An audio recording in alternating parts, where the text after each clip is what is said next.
There is a specific, quiet panic that sets in months or years after losing someone you love.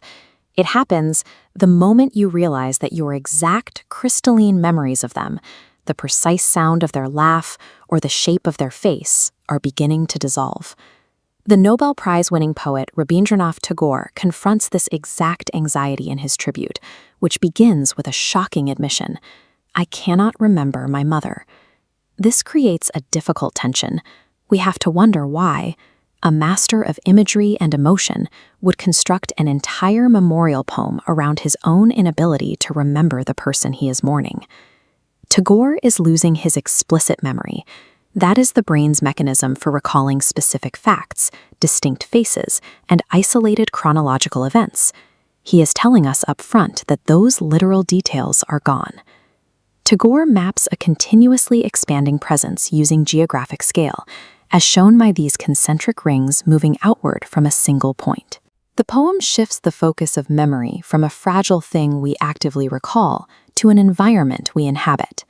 To understand how this works, we start with the microgeography of the poem's first stanza. Tagore defines the tightest possible physical boundaries, the walls of a child's bedroom and the scattered playthings on the floor. Inside this tiny space, his mother's presence manifests as an isolated auditory memory. He describes a tune that seems to hover delicately over his toys. He anchors that ghostly hum directly to a physical object, the cradle she used to rock. In the earliest, most intimate stages of loss, the absence of a loved one is highly localized. We feel their ghost haunting the exact physical spaces and objects they used to interact with daily. In the second stanza, the memory escapes the walls of the childhood bedroom. The geography expands into the broader landscape of an early autumn morning. Along with the physical space, the sensory recall shifts. We move away from the localized sound of a humming voice and into the pervasive, drifting scent of Shiuli flowers. As we see in this image of a traditional stone temple, Tagore fuses the natural world with local cultural rituals. The scent of blooming flowers intertwines with the morning service at the temple, and that combined aroma reaches him as his mother's scent. She is now detached from the physical cradle. She is no longer a distinct, separate person, but an invisible, floating atmosphere. As time passes, the memory of the loved one bleeds outward, leaving the domestic space to tint the surrounding community and the changing seasons.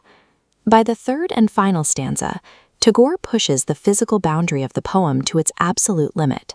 The narrator looks out from his window, sending his eyes deep into the infinite blue of the distant sky. Here we get the final sensory shift. The memory moves past sound and smell to become a vast spatial perception, a lingering, silent watchfulness pressing down on his face. This three-tiered model visualizes the progression of omnipresence.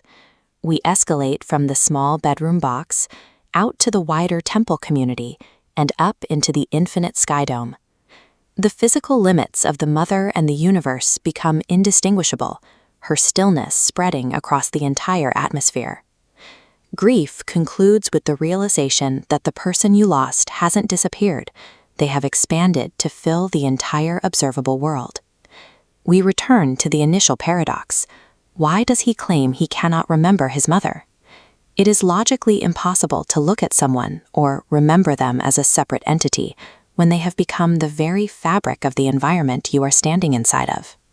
The loss of explicit memory, dates, names, and distinct features, is replaced by a visceral, sensory reality. The inability to conjure a specific image signals her love is absorbed into his daily life.